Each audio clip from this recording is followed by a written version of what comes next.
focus to another breaking now. The High Commissioner to Dhaka, as per report, is likely to call on the Bangladesh Prime Minister today.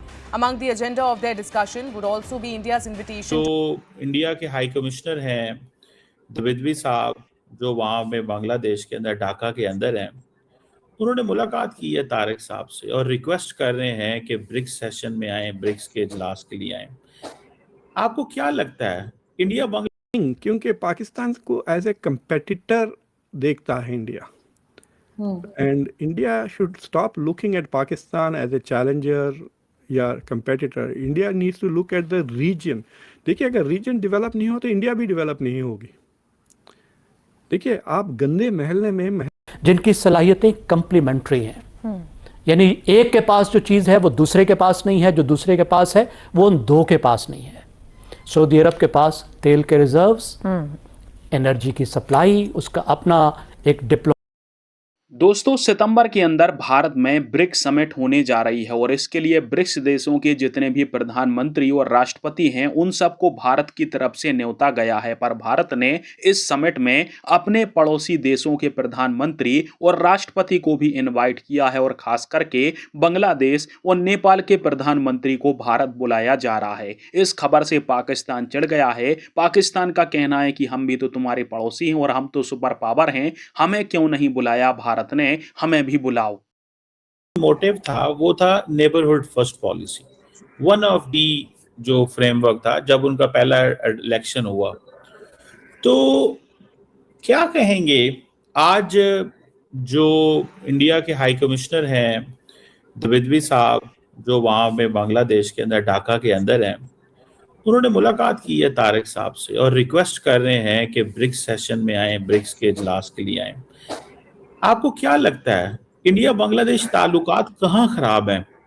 और ख़ास तौर पे उन्होंने अगले दिन press release भी जारी की कि एक मर्डरस जेनोसाइडल जो खातून है जो कि बांग्लादेश में वांटेड है, उसको इंडिया में इतनी ज़्यादा अहमियत दी जा रही है और पूरा मीडिया उसकी प्रेस कॉन्फ्रेंसेस अननोन जगह से कवर करता है जहाँ से वो अपनी तस्वीर भी नहीं दिखाती।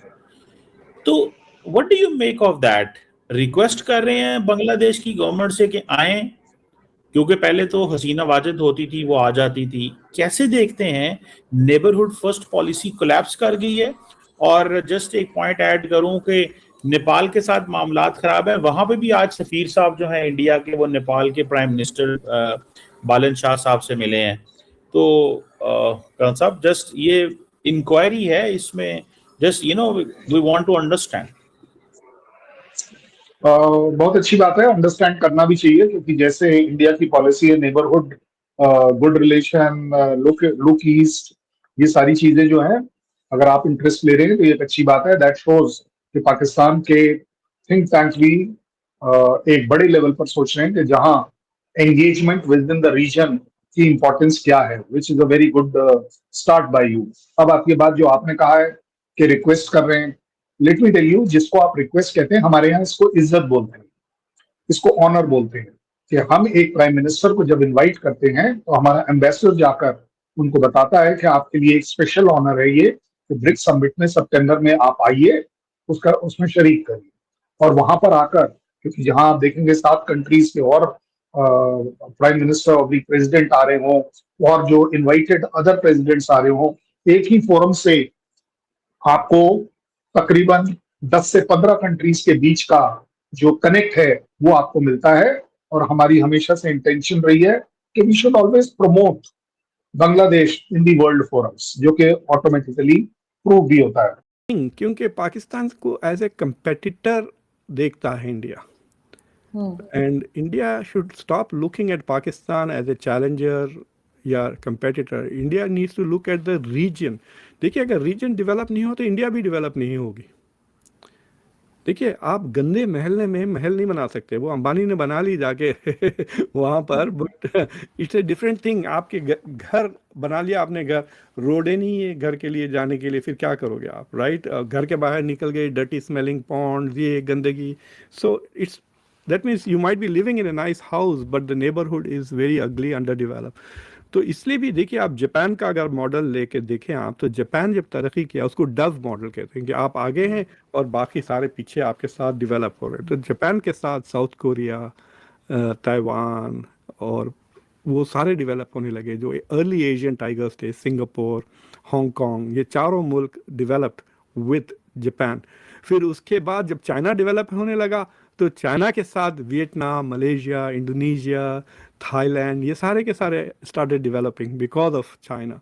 तो अब इंडिया अगर डेवलप हो रहा है और उसका neighbourhood is not developing, then there is going to be मतलब डिस्कनेक्ट होगा। इंडिया जोग्राफी अपने आप को जाके नॉर्थ वेस्टर्न अफ्रीका, यूरोप में तो रिलोकेट तो नहीं कर सकते ना, टेरिटोरियली है, आप इसी महल्ले में हमेशा यहीं रहेंगे geographically. So they have to work on this development things. और आई थिंक पब्लिक का रुझान has to go away from ये ऑपरेशन सिंदूर या ये terrorism, Kashmir, and focus more on improving the quality of life of the people. मतलब आप देखिए quality of life में कितना फ़र्क है। आप यूरोप जाके देखें और फिर अपने मुल्कों में देखें। मुझे बड़ा अफसोस होता है, मेरे बहुत सारे कज़न्स हैं, फर्स्ट कज़न्स जो जिन्होंने अपने स्टेट के बाहर नहीं गए, तो छोड़ दें बस, मतलब बस 2-3 शहर, हैदराबाद, औरंगाबाद, मुंबई, बस उसी एरिया में फिरते रहते हैं। ना तो दिल्ली देखी, ना कश्मीर देखा, ना कोलकाता देखा, तो अपना ही मुल्क नहीं देखा तो दुनिया क्या देखेंगे। तो बड़ा अफसोस होता है मुझे व्हेन आई ट्रैवल। अभी अप्रैल में मैं इटली में ऐसे ही चिल कर रहा था 5-6 दिन, and I was feeling so bad कि ये हम भी कर सकते थे। देखिए मुझे याद आ रहा है सर, मेरे फादर के जिनकी सलाहियतें कम्प्लीमेंट्री हैं, यानी एक के पास जो चीज़ है वो दूसरे के पास नहीं है, जो दूसरे के पास है वो उन दो के पास नहीं है। सऊदी अरब के पास तेल के रिजर्व्स, एनर्जी की सप्लाई, उसका अपना एक डिप्लोमेटिक बहुत बड़ा वेट, वज़न, ठीक, मुसलमान मुल्कों का सेंटर होना, ये सब कुछ, फिर तुर्की की टेक्नोलॉजी और उसकी दिफाई कुव्वत, फिर पाकिस्तान की अपनी दिफाई कुव्वत और पाकिस्तान की भी दिफाई टेक्नोलॉजी और पाकिस्तान का जोग्राफिया, ये तीनों मुल्क मिलकर इस खित्ते में, यानी जो मगरबी एशिया है, उसमें एक इनक्रेडिबल, एक पावरफुल एक नेटवर्क के तौर पर, एक अलायंस के तौर पर उभर कर सामने आए हैं, जिसका असर फिर साउथ एशिया पर भी होगा, इस इलाके पर भी होगा। ठीक है। अमेरिका की पाकिस्तान से दोस्ती या अमेरिका में पाकिस्तान की अहमियत उस वक्त तक है जब तक ट्रंप है, सही, तो पाकिस्तान की अहमियत आगे चल के कम हो जाएगी। लेकिन इस तरह के मुआहदे आपको ये दिखाते हैं कि Pakistan is here to stay. Pakistan की अहमियत अब आगे कम नहीं होगी, पाकिस्तान की अहमियत आगे बढ़ेगी। दुरुस्त हो गया। शहजाद चौधरी साहब, पाकिस्तान जनूबी एशिया में, सऊदी अरब मशरक़ वस्ता में और तुर्की एशिया और यूरोप के संगम पर है, मगर तीनों के मखसूस स्ट्रेटेजिक इंटरेस्ट भी मौजूद है साथ साथ। क्या तीनों के मुश्तरका मफादात इतने मजबूत हैं कि आने वाले दिनों में ईरान, इजराइल और अमेरिका जैसे बड़े खिलाड़ियों के दबाव का मुकाबला कर सकेंगे? इजराइल और अमेरिका को एक ही पलड़े में बिठा दिया, बड़ी अजीब सी बात है। लेकिन बात आपने जो की वो दुरुस्त है, वो किसी हद तक। देखिए, मैं सबसे पहले इसके ऊपर बहुत लंबी और बहुत देर तक बात की जा सकती है, लेकिन मोटी मोटी चीजें। पहली बात यह है कि मगरबी एशिया एक खित्ते के तौर पे पहली मर्तबा दुनिया के रिसेंट, यानी पिछली जो तारीख है उसके अंदर पहली मर्तबा उभर के सामने आया। मगरबी एशिया की अपनी इंपॉर्टेंस उभर के सामने आई है एक खित्ते के तौर पर। अब वो ईरान की वजह से है, या इस हमारे एग्रीमेंट की वजह से है, या दोनों वजूहात से है, या इसराइल की उस कोशिशों से है कि वो किसी हद तक इन पे काबू कर लेता, लेकिन उसके बावजूद काबू नहीं कर पाया। ये तीनों चीजें अपनी तौर पे अपना रोल अदा कर रही हैं और इसकी अपनी एक हैसियत मुसलमा हो गई है। दूसरी बात, ये जो दोस्तों, मैंने आपको बताया था कि पाकिस्तान 2023 और 2020 के आसपास से ब्रिक्स समिट के अंदर घुसना चाहता है, और इसके लिए चाइना तो रेडी है, चाइना पाकिस्तान को ब्रिक्स का हिस्सा बनाने के लिए रेडी हो गया है, पर भारत के कहने पर और कोई देश पाकिस्तान का साथ नहीं देता है। और एक बात सबको पता है कि पाकिस्तान यदि ब्रिक्स के अंदर आ गया तो ये केवल पैसे ही मांगेंगे ब्रिक्स के बैंक, न्यू डेवलपमेंट बैंक से, और पाकिस्तान को लोन चाहिए। इसके लिए वो अब न्यू डेवलपमेंट बैंक के दरवाजे भी खटखटा रहा है, पर वहां तक पैसा तब तक नहीं पहुंचेगा पाकिस्तान के पास जब तक इनको ब्रिक्स देशों में एंट्री नहीं मिलती है।